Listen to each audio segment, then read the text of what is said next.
G'day viewers, this exercise is focused on targets. So when we have price action, how do we determine where to take profits and where it's likely to pull back? So let's start with this. Now the assumption is that you understand Fibonacci, how you place Fibonacci levels on the chart. It also expects you to understand support and resistance. So those two components are important on this exercise. So if you don't know that, then this is going to be difficult to understand. So refer back to the other videos for those fundamentals. So what we have here is support. We have support there, and these are all pretty obvious. Support there, resistance there, support, resistance, resistance, and so on.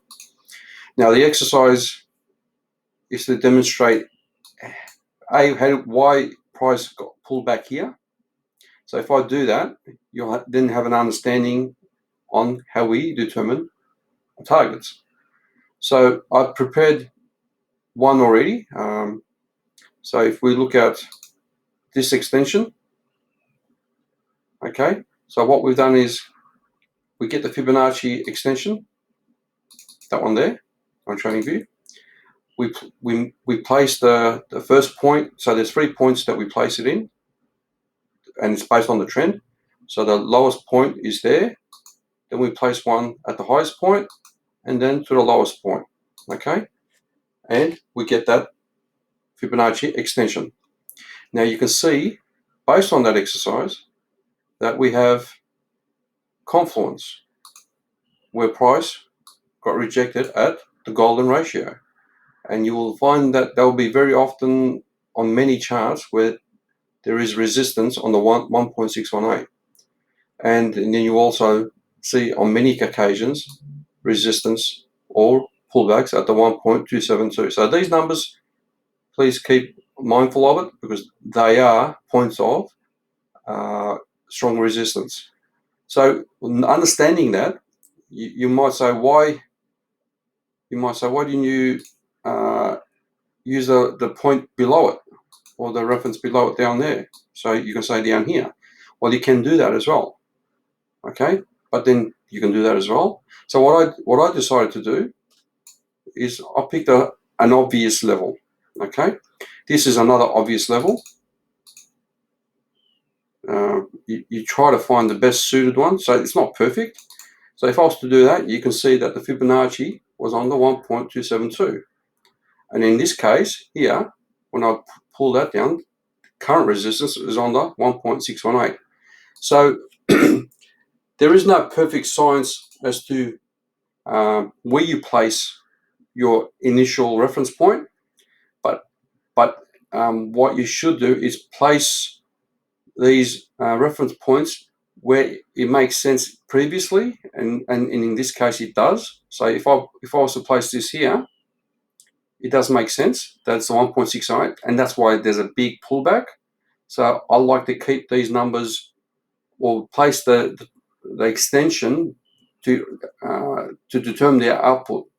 And once we get that, we can potentially forecast the next one. So we have this one, and the next Fibonacci level, well, there's level 2. So that's probably let's see if we've got that level 2. Okay. So there. Let's just put those numbers in there. Okay, so look, level 2. Okay, so that's pretty good. Usually 1 is another number that you look for. So these numbers, this range could repeat in the same 2-level range or the 3-level range. So this is how we determine targets. So in this case, we have 2 extension as resistance. Okay, so if I was to delete all that, whoops, let's just save that first, and I'll rename it so I don't want to lose it. What I want to do is come back later and demonstrate where prices move. If prices moved up, where the obvious resistance will be.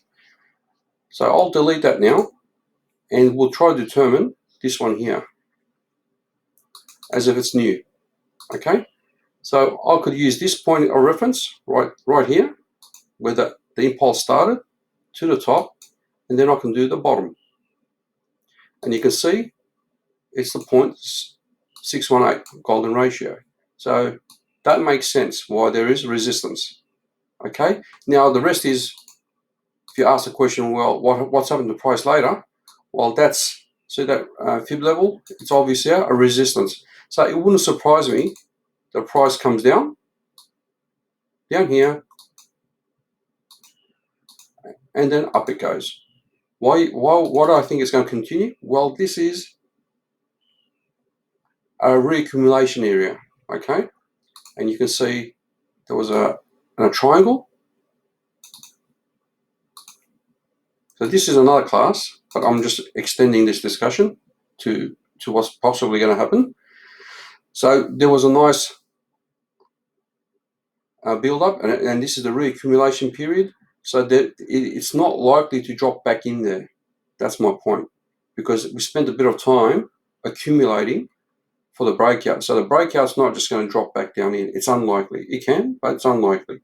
And that's why I'm looking at this level as support, because we have a number of proven points that this is a strong resistance. Now will be strong support. So I would wait for this to come back in and an opportunity to jump in. So that's one strategy, and it sort of explains the target, where to take profits. Okay, so leave it at that, and we'll revisit this chart later on when we have more data. Okay, thanks for listening. All the best.